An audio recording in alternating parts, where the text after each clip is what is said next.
নমস্কার, দেখছেন কলকাতা টিভি। আপনাদের সঙ্গে আমি ইন্দ্রাণী। শুরু করছি আরো বারো। এই মুহূর্তে যে খবরের দিকে নজর রাখবো, মুখ্যমন্ত্রীর নির্দেশের 48 ঘন্টার মধ্যে তৈরি বিধায়কদের হোয়াটসঅ্যাপ গ্রুপ, সদস্য সংখ্যা 225 এবং গ্রুপ অ্যাডমিন হলেন মন্ত্রী অরূপ বিশ্বাস। বিধায়কদের অভিযোগ, ক্ষোভ তারা এই গ্রুপে জানাতে পারবেন বলেই জানা যাচ্ছে। এ বিষয়ে আরো বিস্তারিত কথা বলবো। ফোনে রয়েছেন আমাদের বিশেষ প্রতিনিধি দেবজ্যোতি ঘোষ। দেবজ্যোতি, ঠিক কি জানা যাচ্ছে? হোয়াটসঅ্যাপ গ্রুপ তৈরি করা হয়েছে।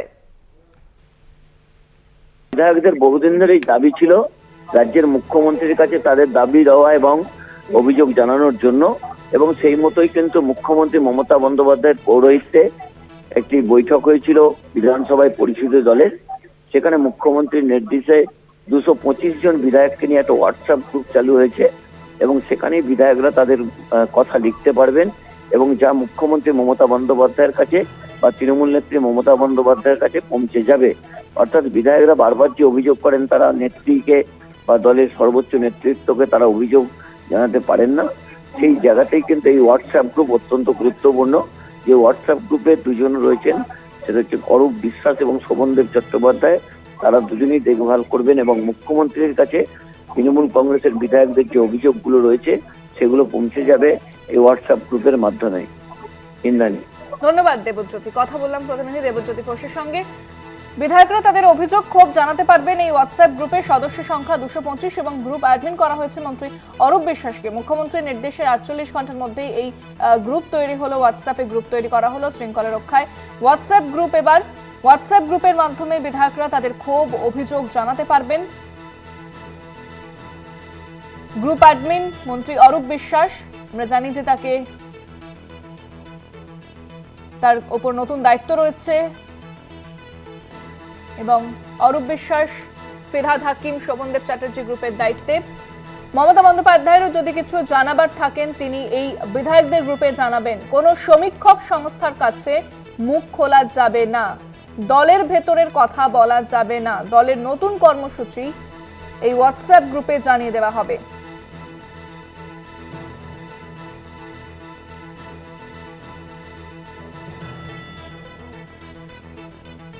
ফোনে রয়েছেন বিজেপি নেতা সজল ঘোষ। আপনাকে স্বাগত জানাবো। এই যে হোয়াটসঅ্যাপ গ্রুপ তৈরি করা হয়েছে দলের পক্ষ থেকে, তৃণমূলের পক্ষ থেকে, যেখানে দলীয় শৃঙ্খলা রক্ষার এই প্রথম ধাপ বলা হচ্ছে, যেখানে বিধায়করা তাদের অভাব, যে ক্ষোভ রয়েছে সেগুলো সব জানাতে পারবেন, অভিযোগ জানাতে পারবেন, কি বলবেন, কতটা প্রভাব পড়বে দলের অন্দরে? তারা হোয়াটসঅ্যাপ গ্রুপ খুলেছে দলের ভেতরে শৃঙ্খলা রাখার জন্য। হ্যাঁ, তার মানে শৃঙ্খলার ব্যাপারটা তাদের দলের ভেতরে কতটা ভঙ্গুর তার জন্য বোঝা যায়। এখন যদি কাউকে আমার দল যদি বলে দেয় এই বিষয়ে কেউ মুখ খুলবেন না, তার জন্য কি আর হোয়াটসঅ্যাপ গ্রুপ লাগে? যারা যার নির্দিষ্ট জায়গার মধ্যে গ্রুপ খুলবে, তা ওদের দলে গ্রুপ হয়েছে, ওদের দলে গোষ্ঠী হয়েছে, তাতে জনগণের কি গেল এলো? তাতে জনগণের কিছু যায় না। ওরা বরঞ্চ রোজ সকালে গুড নাইট, গুড মর্নিং আর কিছু লাভ সাইন পাঠাতে থাকুক। তাতে কি গেল এলো? হোয়াটসঅ্যাপ গ্রুপ খুলেছে। ধন্যবাদ। দলীয় শৃঙ্খলা রক্ষার প্রথম ধাপ হিসেবে এই হোয়াটসঅ্যাপ গ্রুপ, মুখ্যমন্ত্রীর নির্দেশে 48 ঘন্টার মধ্যেই তৈরি বিধায়কদের হোয়াটসঅ্যাপ গ্রুপ।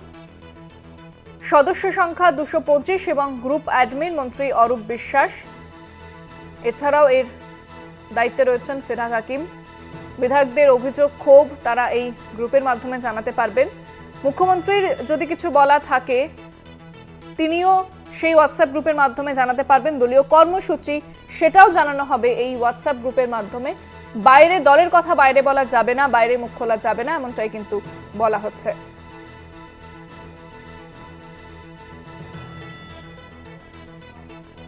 ফোনে রয়েছেন কংগ্রেস মুখপাত্র সৌম্য এইচ রায়। সৌমবাবু, এই যে হোয়াটসঅ্যাপ গ্রুপ বানানো হয়েছে তৃণমূলে, শৃঙ্খলা রক্ষায় এই হোয়াটসঅ্যাপ গ্রুপ বলা হচ্ছে, যেখানে বিধায়করা তাদের যে অভিযোগ রয়েছে, ক্ষোভ রয়েছে সেটা জানাতে পারবে, কতটা শৃঙ্খলা রক্ষা হবে তাতে কি মনে করছেন আপনি? হোয়াটসঅ্যাপে যদি শৃঙ্খলা রক্ষা হতো তাহলে অনেক কিছুই হয়েছে। সারা পশ্চিমবঙ্গ জুড়ে লুটপাট এই সমস্ত করার পরে তৃণমূল কালীঘাট আর ক্যামাক স্ট্রিটের গোষ্ঠীদ্বন্দ্বের দীর্ণ এই বাঁধন আর দেওয়া যাবে না।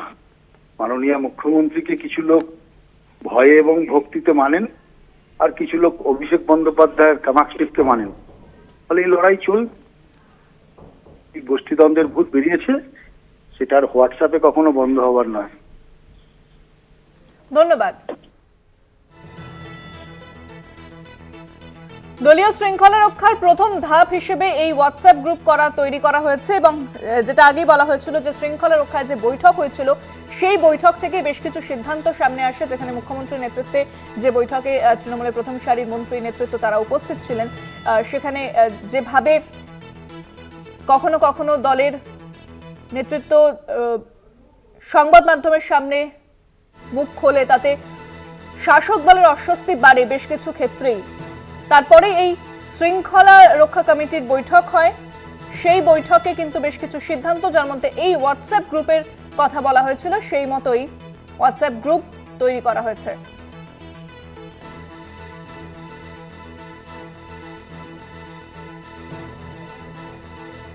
ফোনে রয়েছেন তৃণমূল নেতা জয়প্রকাশ মজুমদার। জয়প্রকাশ বাবু, আমরা যখন এই হোয়াটসঅ্যাপ গ্রুপ নিয়ে কথা বললাম, যে তৃণমূলের যে হোয়াটসঅ্যাপ গ্রুপ তৈরি করা হয়েছে, বিজেপির পক্ষ থেকে বলা হচ্ছে যে তাহলে শৃঙ্খলা নেই, তারা মেনে নিচ্ছেন, এবং কংগ্রেসের পক্ষ থেকে বলা হচ্ছে যে হোয়াটসঅ্যাপ গ্রুপ তৈরি করে কি শৃঙ্খলা রক্ষা করা যায় হোয়াটসঅ্যাপের মাধ্যমে, কি বলবেন? আরে কি অর্বাচীনদের কথার কি উত্তর দেবেন? এই যে বাৎসল্য সুলভ বাচ্চাদের মতন কথাবার্তা, হোয়াটসঅ্যাপ গ্রুপ কি শৃঙ্খলা রক্ষার জন্য বলা হয়? হোয়াটসঅ্যাপ গ্রুপ হচ্ছে কমিউনিকেশন। এইটুকুনি কি জানেন না? ওনাদেরও তো হাজার হাজার হোয়াটসঅ্যাপ গ্রুপ করেছেন মিথ্যে কথা প্রচারের জন্য। হোয়াটসঅ্যাপ গ্রুপের প্রধান ইউটিলিটি, তার উদ্দেশ্য হয় যে সুচারুরূপে কমিউনিকেট করার জন্য, বার্তা কমিউনিকেশন। আর এর উল্টো ব্যাখ্যা করে অর্বাচীনদের মতন কথা বলছেন বিজেপির লোকেরা। আভ্যন্তরীণ ব্যাপার তৃণমূল কংগ্রেসের, এদের গায়ে কেন জ্বালা ধরতে বুঝতে পারছি না। তৃণমূল কংগ্রেস 2026-এর নির্বাচনী প্রস্তুতি শুরু করে দিল, আর তারা 6টাতেই হেরে এখনো ঠিক করতে পারলো না কি করবে। সুতরাং বিজেপির আর কোনো উপায় নেই বলে তারা অন্য দলের ভেতরে কি হচ্ছে সেই নিয়ে অর্বাচীনদের মতন উক্তি করছেন, বক্তব্য রাখছেন। এদের আর কোনো বক্তব্যের উত্তর দেওয়ার মতনও জায়গা রাখছে না। ধন্যবাদ।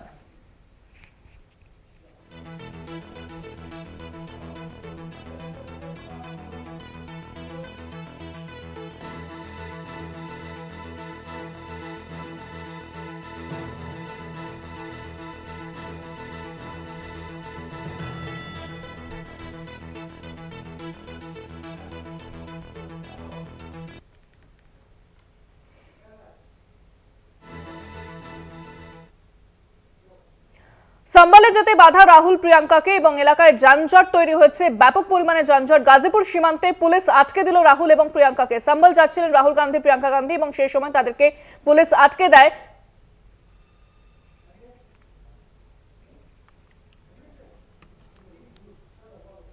দেখতে পাচ্ছেন সেই ছবি, রাহুল এবং প্রিয়াঙ্কা গান্ধীকে আটকে দেওয়া হয়েছে সম্বল যাওয়ার পথে।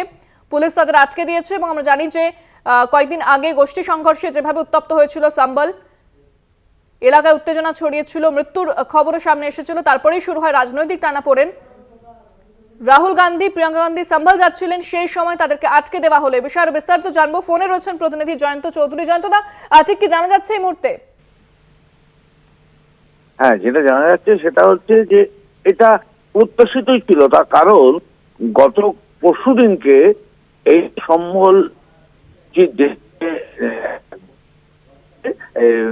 সেটাকে সমীক্ষা করা নিয়ে সেই গোলমালের জেরে তার প্রতিবাদে ইতিমধ্যেই সংসদে সরব হয়েছিল গতকাল ইন্ডি জোটের সকলেই, সব দল মত নির্বিশেষে সমস্ত বিরোধীরা কালকে ঐক্যবদ্ধ হয়ে এই নিয়ে সংসদের বাইরে বিক্ষোভ দেখিয়েছে, সংসদের মধ্যেও তারা এই প্রশ্ন তুলেছিল।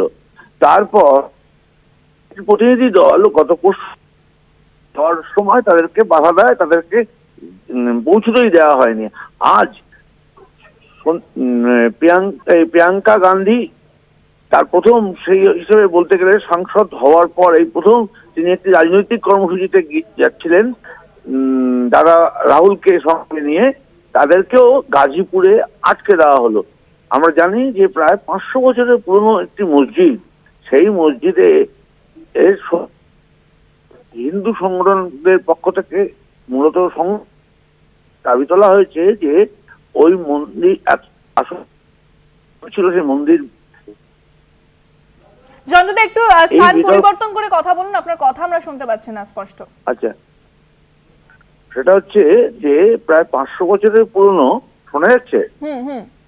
500 বছরের পুরনো এই মসজিদ, তারও বেশি পুরনো এই মসজিদ, সেই মসজিদে নাকি মন্দির ভেঙে সেই মসজিদ তৈরি হয়েছে, এরকম একটা সংঘ পরিবারের বিভিন্ন হিন্দুত্ববাদী সংগঠনের পক্ষ থেকে দাবি করা হয়েছিল। তার পরিপ্রেক্ষিতে আর্কিওলজিক্যাল সার্ভে অফ ইন্ডিয়াকে দিয়ে একটি সমীক্ষা করার কথা, এখানে আদালতের নির্দেশে সমীক্ষা করার কথা শুরু হয়। সেখান থেকেই শুরু হয় বিতর্ক, এবং সেই বিতর্ককে কেন্দ্র করে একটা হিংসাত্মক চেহারা নেয়।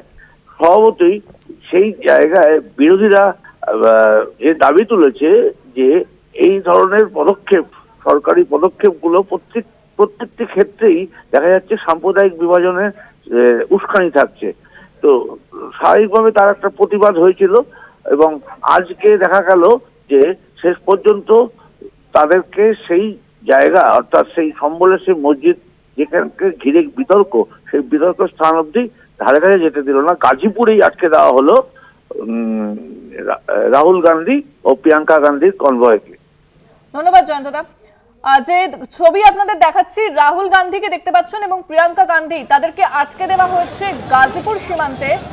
সম্বল তারা সম্বল যাচ্ছিলেন এবং সেই সময় তাদেরকে আটকে দেওয়া হয়েছে। সরাসরি সেই ছবি আপনাদের দেখাচ্ছি। পুলিশ আটকে দিয়েছে, বাধাপ্রাপ্ত হয়েছেন রাহুল গান্ধী এবং প্রিয়াঙ্কা গান্ধী। সম্বলে আমরা জানি যে ঘটনা ঘটেছে, যেখানে গোষ্ঠী সংঘর্ষের যে রীতিমতো উত্তেজনা ছড়িয়েছিল, উত্তাল হয়েছিল গোটা এলাকা, মৃত্যুর খবরও ঘটে, এবং তারপর রাজনৈতিক টানাপোড়েন শুরু হয়েছে, যেখানে উত্তরপ্রদেশ সরকার তারা বারবার দাবি করছে যে বিরোধীরা রাজনীতি করতে চাইছেন, এবং কংগ্রেসের তরফ থেকে বলা হচ্ছে, বিরোধীদের তরফ থেকে বলা হচ্ছে যে বিজেপির সরকার তারা যথেষ্ট সচেতন নয় মানুষ সম্পর্কে, তাই এ ধরনের মন্তব্য করছে। এরপরে কিন্তু রাহুল গান্ধী তিনি সম্বল যাওয়ার পথে, প্রিয়াঙ্কা গান্ধীও রয়েছেন সঙ্গে, এবং তাদেরকে সেখানেই আটকে দেওয়া হয়েছে এবং পুলিশের সঙ্গে তারা কথা বলার চেষ্টা করছেন।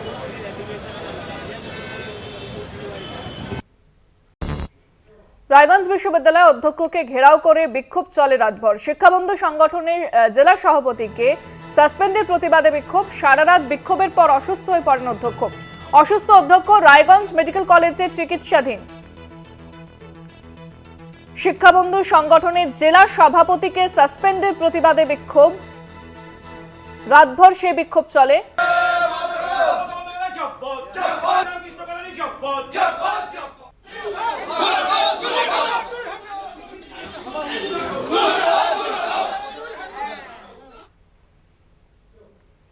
মোবাইল নিয়ে ভাই বোনের মধ্যে অশান্তির জেরে গলায় দড়ি দিয়ে আত্মঘাতী দিদি। ঘটনাটি কালনা মহকুমার পাটুলি ছাতনি গ্রামের ঘটনা।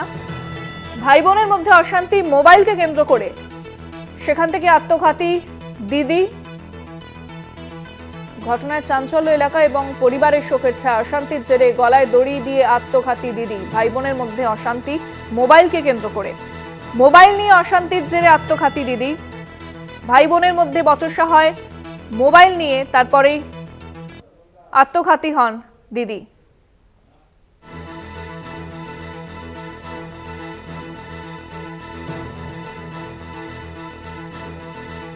মোবাইল নিয়ে ভাই বোনের মধ্যে অশান্তির জেরে আত্মঘাতী দিদি। মোবাইলকে কেন্দ্র করে বচসা হয় ভাই বোনের, তারপরেই আত্মঘাতী হয় দিদি।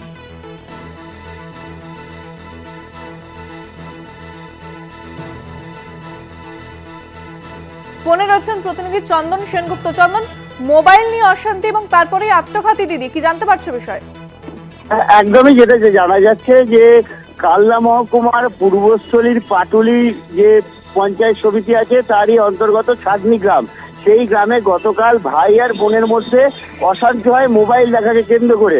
বাড়িতে একটি মাত্র মোবাইল, স্মার্টফোন, এবং সেইটি ভাই বলে আমি একবার দেখবো, দিদি বলে না দেখা হবে না। এই নিয়ে গন্ডগোলের জেরে ভাইয়ের কাজের সঙ্গে অশান্তির জেরে কিন্তু দিদি আত্মঘাতী হয়, এমনটাই খবর। এবং তারপর ওই দেহটাকে কালনা মহকুমা হাসপাতালে নিয়ে আসা হয়েছে এবং ময়না তদন্ত চলছে। যেটা বিষয় হচ্ছে যে বর্তমানে যে এই যে অশান্তির কারণে যে এই মৃত্যু হচ্ছে, এটা কিন্তু চিন্তার ভাঁজ ফেলেছে একাধিক মানুষের পক্ষে। কারণ ব্যাপার হচ্ছে যে একটা বাচ্চা মেয়ে, সেই মেয়েটি এরকম একটি মর্মান্তিক দুর্ঘটনার শিকার হলো, আত্মঘাতী হলো। সেইটা নিয়ে কিন্তু যারা মনস্তাত্ত্বিকবিদ আছে তারা বলছেন এই যে ব্যাপারটা দিনকে দিন বৃদ্ধি পাচ্ছে। ধন্যবাদ চন্দন।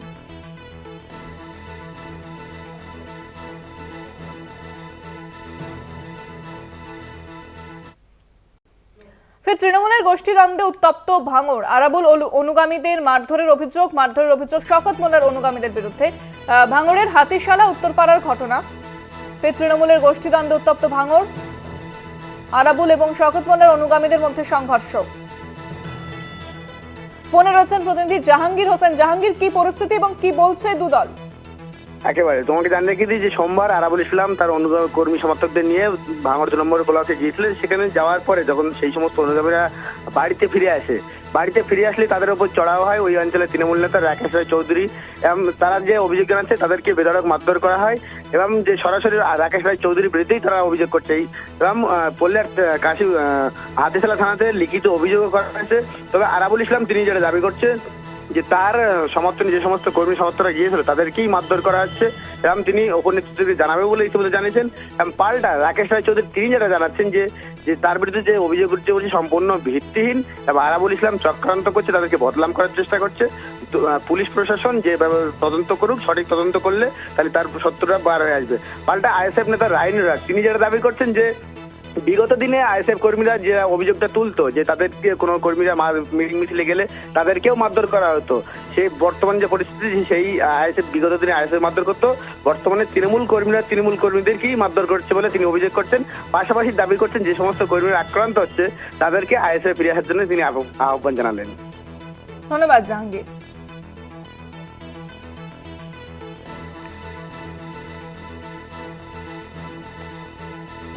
আরাবুল ইসলাম ঠিক কি জানিয়েছেন শোনাব আপনাদের।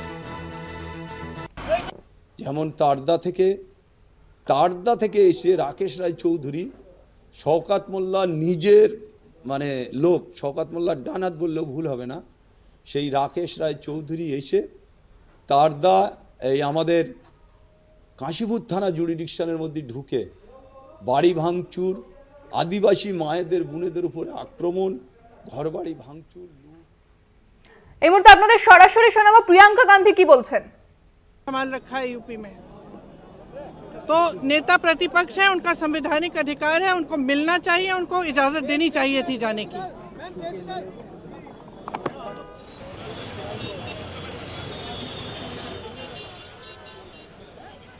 আপনারা শুনলেন প্রিয়াঙ্কা গান্ধী ঠিক কি বলেছেন যে তিনি বিরোধী নেতা, তাকে তার যাওয়া উচিত, তার সাংবিধানিক অধিকার ঘটনাস্থলে যাওয়াটা, এমনটাই বলছেন প্রিয়াঙ্কা গান্ধী। এবং তাদেরকে আটকে দেওয়া হয়েছে, যে বিশাল জ্যাম এই মুহূর্তে দেখতে পাওয়া যাচ্ছে, একেবারে যানজট সৃষ্টি হয়েছে গোটা এলাকা জুড়ে।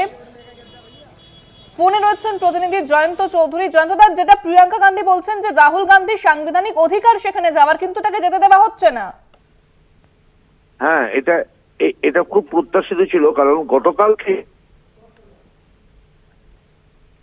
জয়ন্তদা কথা স্পষ্ট নয় আপনার। জয়ন্তদা শোনা যাচ্ছে? এবার শোনা যাচ্ছে? হ্যাঁ হ্যাঁ। আচ্ছা, সেটা হচ্ছে গতকালকেই এটা একটা আভাস পাওয়া গিয়েছিল, কারণ গতকাল বিরোধী জোট ঐক্যবদ্ধভাবে সম্বলের বিষয় নিয়েও এবং তাদের বক্তব্য খুব স্বাভাবিক যে সম্বল একটি 500 বছরের পুরনো একটি মসজিদকে কেন্দ্র করে যে বিতর্ক সংঘ পরিবারের তরফ থেকে উস্কে দেওয়া হয়েছে, তাতে সরকারের মদত না থাকলে এরকম ধরনের উস্কানি হতো না। আর তার ফলেই একটা সাম্প্রদায়িক বিভাজন তৈরি হয়েছে এবং সেখানে নানা রকম সাম্প্রদায়িক হিংসাও ইতিমধ্যে ছড়িয়েছে, আমরা জানি সম্বলকে কেন্দ্র করে। তো সেই জায়গায় গত পরশু দিনকে উত্তরপ্রদেশের যে প্রদেশ কংগ্রেসের যে প্রতিনিধি দল, তারা যখন যায় তখন তাদের হয়, তারপর গতকাল সংসদে সেসব নিয়ে হইচইয়ের পর আজ যখন প্রিয়াঙ্কা গান্ধী সেখানে যাওয়ার চেষ্টা করেছিলেন, রাহুল গান্ধীরা যাওয়ার চেষ্টা করেছিলেন, তখন রাহুলকে গাজীপুর সীমান্তে গাজীপুরে আটকে দেওয়া হয় এবং সেই আটকে দেওয়াকে কেন্দ্র করে সেই এলাকায় ব্যাপক অশান্তি সৃষ্টি হয়েছে, যানজট তৈরি হয়েছে।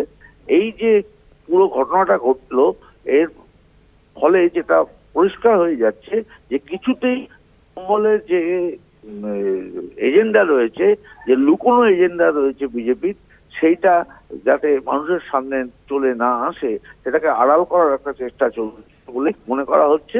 এবং আজকের ঘটনায় পরিষ্কার হয়ে গেল যে ঘটনাটাকে সাধারণ কোনো আইন শৃঙ্খলার বিষয় না, এর পেছনে অন্য কোনো কারণ রয়ে গেছে যেটা সামনে আসতে দিতে চায় না শাসক দল। এবং যেহেতু উত্তরপ্রদেশের বিজেপির সরকার অর্থাৎ বিজেপি শাসিত রাজ্য, সেহেতু তারা খানিকটা গায়ের জোরেই বলা যেতে পারে যে কোনো জায়গায় যাওয়ার একজন সাংসদের তো অধিকার রয়েছে, সেখানে হঠাৎ করে সে অধিকার এইভাবে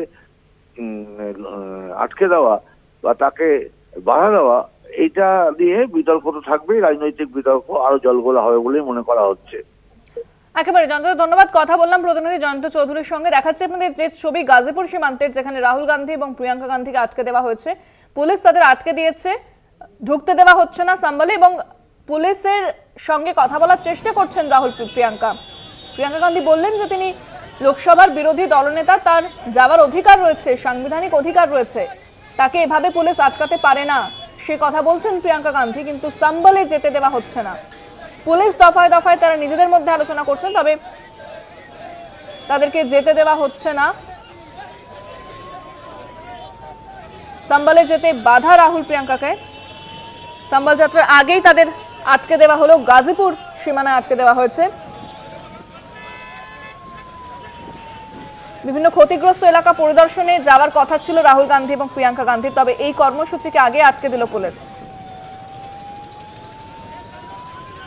রাহুল প্রিয়াঙ্কার গাড়ি আসার আগেই গাজীপুর সীমানায় নিরাপত্তা বাড়ানো হয়েছিল, আঁটোসাঁটো করা হয়েছিল নিরাপত্তা, বিশাল পুলিশ বাহিনী মোতায়েন করা হয়েছে, ব্যারিকেড করে দেওয়া হয়েছে। ব্যারিকেড করে দেওয়া হয়েছিল এবং এর আগে সমাজবাদী পার্টির প্রতিনিধিদেরও উত্তরপ্রদেশ যেতে দেওয়া হয়নি, তাদেরকে এলাকায় ঢুকতে দেওয়া হয়নি সমাজবাদী পার্টির প্রতিনিধিদেরও, এবং তারপর জানানো হয়েছিল যে কংগ্রেসও যেতে পারে। এই খবর পাওয়ার পরই গাজীপুর সীমানায় নিরাপত্তাও বাড়ানো হয়েছিল, তবে রাহুল প্রিয়াঙ্কা সাম্বাল যাত্রার আগেই আটকে দিল পুলিশ।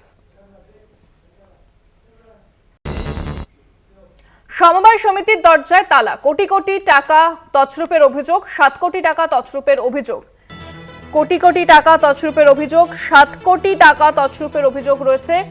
সমবায় সমিতির দরজায় তালা, 7 কোটি টাকা তছরূপের অভিযোগ।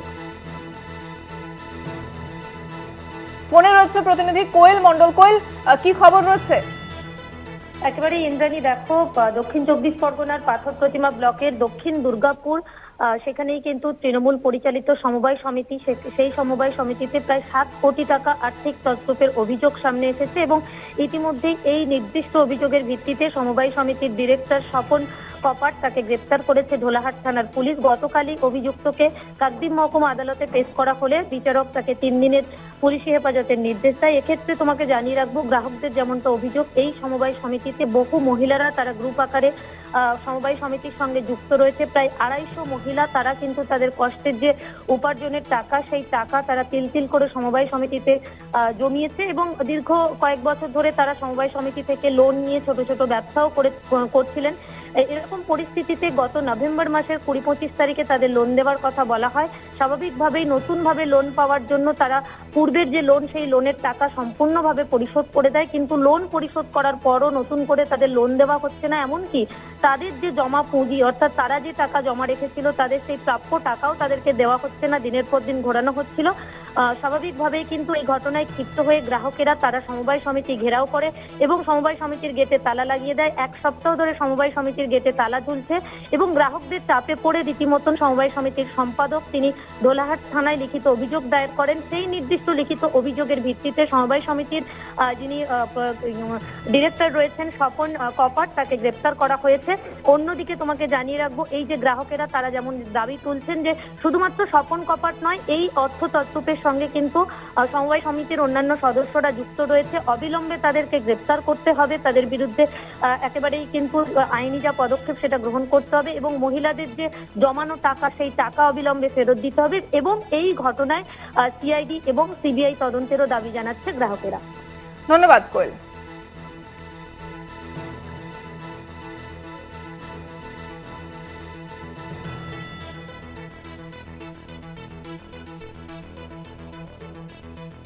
সমবায় সমিতির দরজায় তালা, কোটি কোটি টাকা তছরূপের অভিযোগ, 7 কোটি টাকা তছরূপের অভিযোগ সামনে এসেছে।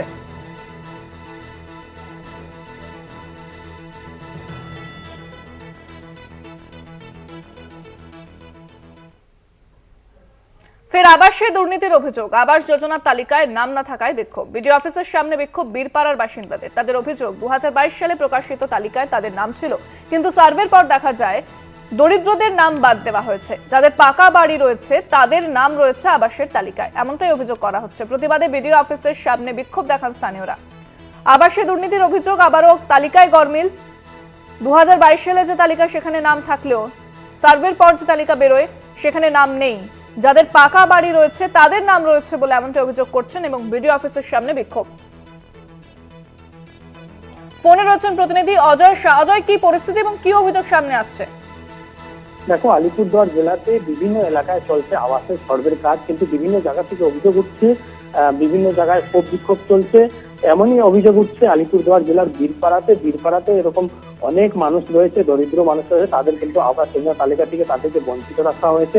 তাদের অভিযোগ যে 22 সালের যে সার্ভে হয়েছিল, প্রকাশিত তালিকায় তাদের নাম ছিল, কিন্তু সার্ভের পর তাদের নাম কেটে দেওয়া হয়েছে। এখানকার শতাধিক মানুষ, বীরপাড়া এলাকার মানুষ মাদারিহাট ব্লক অফিসে এসে এই নিয়ে ক্ষোভ দেখায়, আর রীতিমতো এই ঘটনায় ব্যাপক চাঞ্চল্য ছড়িয়েছে আলিপুরদুয়ার জেলা জুড়ে। সেক্ষেত্রে কি অভিযোগ করছেন তারা?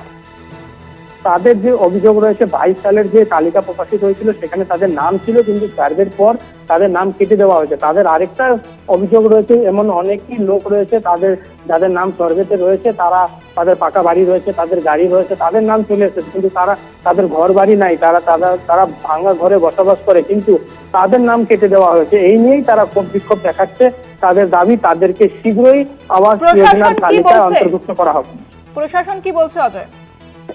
প্রশাসনের তরফে এই বিষয়ে যে পঞ্চায়েত সমিতির সদস্যরা রয়েছে তারা জানাচ্ছেন যে সার্ভের আগে হয়েছে, বর্তমানে কোনো যে আগের তালিকার মোতাবেক সার্ভে হচ্ছে, যদিও তারা চেষ্টা চালাচ্ছে যে যারা একদম ন্যায্য, যাদের দরকার রয়েছে তাদেরকে সেই তালিকায় অন্তর্ভুক্ত করার জন্য। ধন্যবাদ অজয়।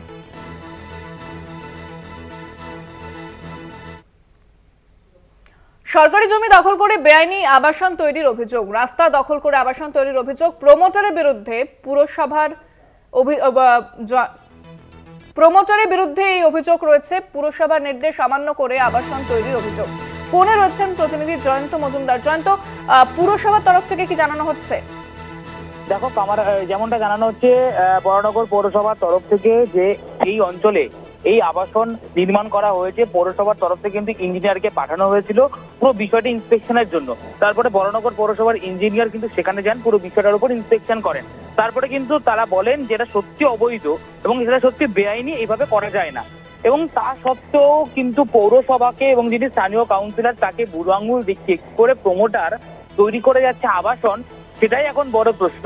এই প্রশ্ন নিয়েই কিন্তু এলাকার যারা স্থানীয় বাসিন্দারা রয়েছেন তারা কিন্তু বিক্ষোভে সোচ্চার হয়েছেন এবং আগামী দিনে বরানগর পৌরসভা এই বিষয়ে কিন্তু অবশ্যই ভাববে, এমনটাই কিন্তু পৌরসভা সূত্রে কিন্তু জানতে পারা যাচ্ছে।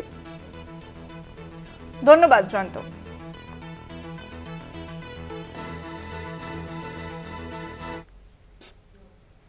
কল্যাণীতে স্থানীয়দের নিয়োগের দাবিতে এইমসের সামনে বিক্ষোভ। নিয়োগের দাবিতে বিক্ষোভ আইএসএফ কর্মীদের। একাধিকবার বিক্ষোভ দেখিয়ে সুরাহা মেলেনি বলে অভিযোগ। ঘটনাস্থলে মোতায়েন বিশাল পুলিশ বাহিনী ঘটনাস্থলে মোতায়েন করা হয়েছে। কল্যাণীতে স্থানীয়দের নিয়োগের দাবিতে এইমসের সামনে বিক্ষোভ দেখাচ্ছেন তারা এবং নিয়োগের দাবিতে বিক্ষোভ আইএসএফ কর্মীদের। একাধিকবার বিক্ষোভ দেখিয়েও সুরাহা মেলেনি বলে অভিযোগ। ঘটনাস্থলে বিশাল পুলিশ বাহিনী মোতায়েন। ফোনে রয়েছেন প্রতিনিধি সুবল মজুমদার। সুবল, কি পরিস্থিতি? এর আগেও বহুবার এই এইমসের গেটের সামনে আইএসএফ থেকে শুরু করে বিজেপির একাংশ এবং তৃণমূল সকলেই কিন্তু এখানে বিক্ষোভ দেখিয়েছেন স্থানীয়দের নিয়োগের দাবিতে। এইবারও কিন্তু সেই ফের আবার আইএসএফ এর তরফ থেকে গেটের সামনে বিক্ষোভ দেখা এবং প্রচুর আইএসএফ কর্মী সমর্থক সেখানে হাজির হয়েছেন। তাদের একটাই দাবি যে এইমসের যে সুলভ মাধ্যমে যে নিয়োগ হচ্ছে সেখানে অগ্রাধিকার দিতে হবে স্থানীয়দের। বারবার বলার সত্ত্বেও বা বারবার আন্দোলন করলেও মৌখিকভাবে তাদেরকে বলা হয় যে দেখা হবে বিষয়টি, কখনো সুলভ কর্তৃপক্ষ ডাইরেক্টরের দিকে অভিযোগ করেন, ডাইরেক্টর কখনো বলেন সুলভের সঙ্গে কথা বলেন, এইভাবে তাদের সঙ্গে তাল বাহানা চলছে দীর্ঘদিন ধরেই। আর এইবার কিন্তু তারা অনড় হয়ে গেছে, যতক্ষণ পর্যন্ত তারা লিখিত না দেবে তারা কিন্তু ওই গেটের সামনে বিক্ষোভ করবে, প্রয়োজনে অনশনে বসবেন এইমস এর গেটের সামনে। এই যে বারবার করে এখানে যে আন্দোলন বিক্ষোভ গেটের সামনে, এতে কিন্তু যারা রোগী, যারা এখানে চিকিৎসা করাতে আসছেন তারা কিন্তু মানে অসুবিধার সম্মুখীন হচ্ছেন এবং গেটে ঢোকার মুখে বিক্ষোভের ফলে তাদের অসুবিধা হচ্ছে বারবার রোগীদেরও। এই নিয়ে কোন রকম পদক্ষেপ প্রশাসন বা এইমস কর্তৃপক্ষ নিচ্ছে না। এবার আমরণ অনশন পর্যন্ত হুমকি দিয়েছেন এবং তারা গেটের সামনে বিক্ষোভ করছেন। অনন্যা, সুবল, আমি ইন্দ্রাণী ছিলাম তোমার সঙ্গে, ধন্যবাদ।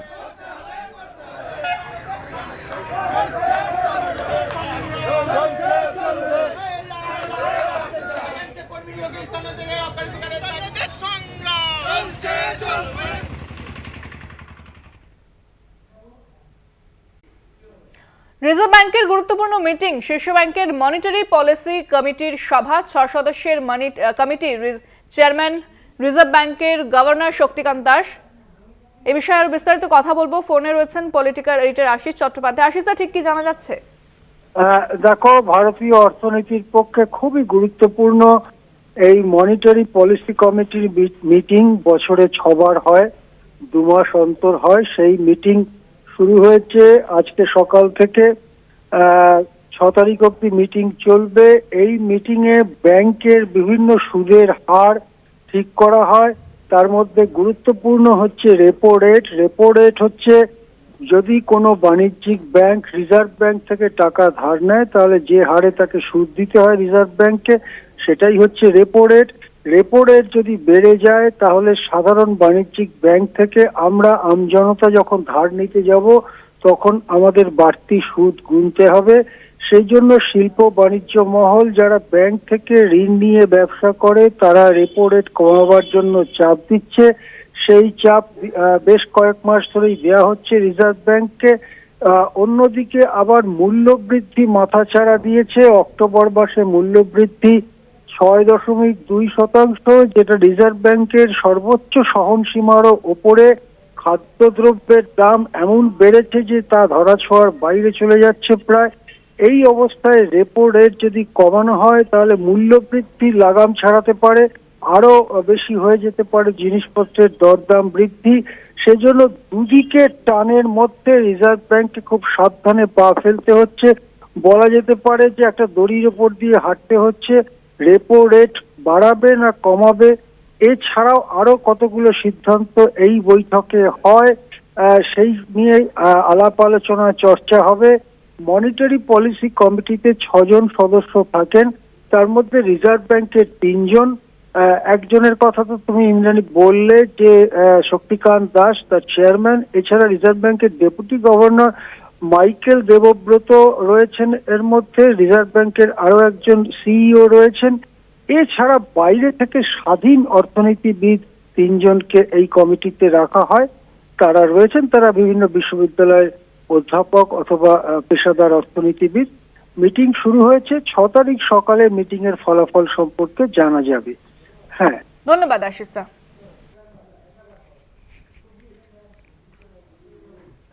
শিরোমণি আকালি দলের প্রধান সুখবীর সিং বাদলকে লক্ষ্য করে গুলি, অল্পের জন্য প্রাণে বেঁচেছেন সুখবীর, তবে গুলি তার গায়ে লাগেনি।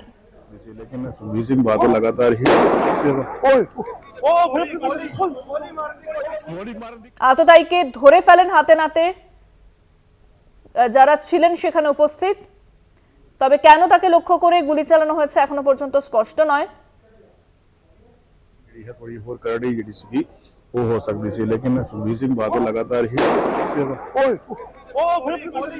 ফোনে আছেন প্রতিনিধি জয়ন্ত চৌধুরী। জয়ন্তদা, ঠিক কি জানা যাচ্ছে এখনো পর্যন্ত সুখবীর সিং বাদলকে লক্ষ্য করে গুলি চালানোর ঘটনায়? যিনি এই আক্রমণ করেছিলেন তার বিরুদ্ধে কিন্তু উগ্রপন্থী কার্যকলাপে জড়িত থাকার পুরনো অভিযোগ রয়েছে। সেই নারায়ণ সিং চৌড়া গুরুদাসপুরের বাসিন্দা। তিনি 2004 সালে গ্রেপ্তার হয়েছিলেন অস্ত্র আইনে। এবং আরো জানা যাচ্ছে যে এই নারায়ণ সিং চৌরা বর্তমানে নিষ্ক্রিয় হয়ে গেলেও খালিস্তান লিবারেশন টাইগার বলে একটি জঙ্গি সংগঠন, তার তিনি সক্রিয় সদস্য ছিলেন। তো তার বিরুদ্ধে একাধিক ফৌজদারি মামলা এখনো বকেয়া রয়েছে এবং ওই মূল যে মামলাটি সেই মামলা থেকে তিনি মুক্তি পেয়ে এখন বাইরে ছিলেন।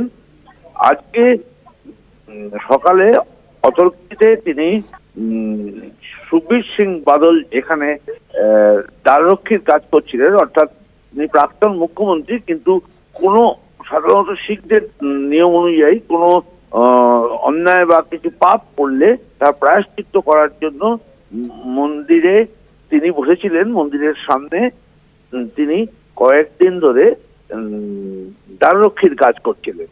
তো তার মানে তাকে বেশ কিছুদিন ধরেই এখানে হয়তো নজরে রাখা হয়েছিল।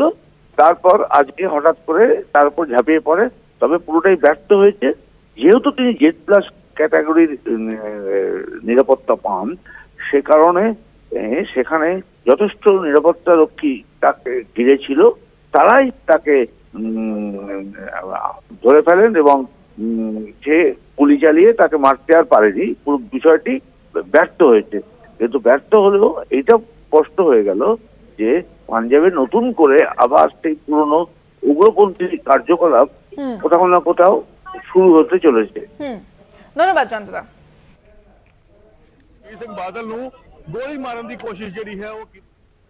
জঙ্গি হামলার আশঙ্কা, ব্রিটেনের নাগরিকদের বাংলাদেশে অবাধে যাতায়াত না করার পরামর্শ। ব্রিটেনের foreign, Commonwealth and development office মঙ্গলবার এই সতর্কতা জারি করেছে। প্রয়োজন ছাড়া বাংলাদেশে কিছু জায়গায় ভ্রমণ এড়ানোর জন্য নাগরিকদের পরামর্শ দেওয়া হয়েছে। ব্রিটেনের বিদেশ মন্ত্রকের তরফে এক প্রেস বিবৃতিতে এফসিডিওর এই সতর্কতা উল্লেখ করা হয়েছে।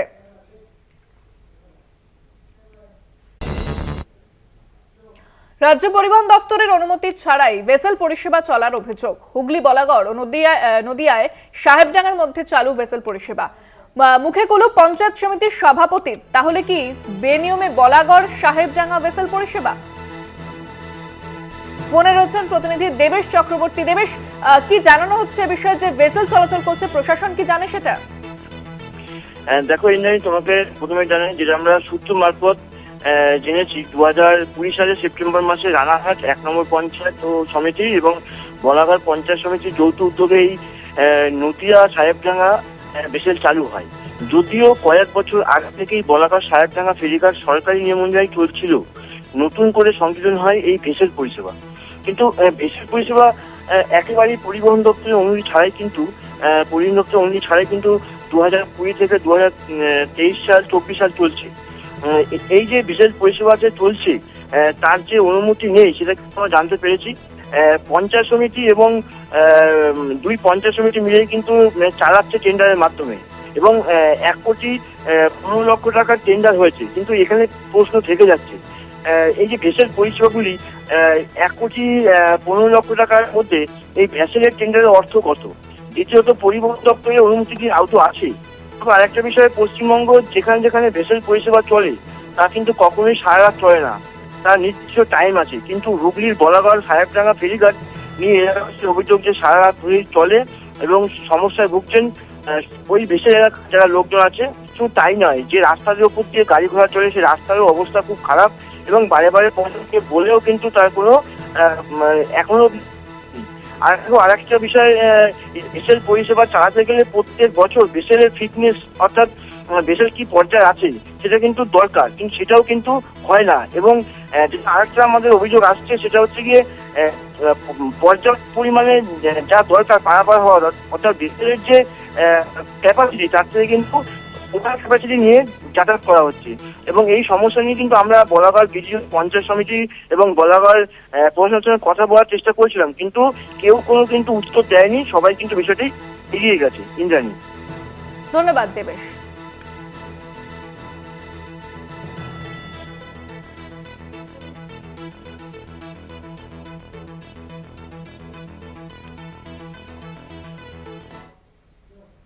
এখন এ পর্যন্তই। দেখতে থাকুন কলকাতা টিভি, রাত 3, 7 দিন।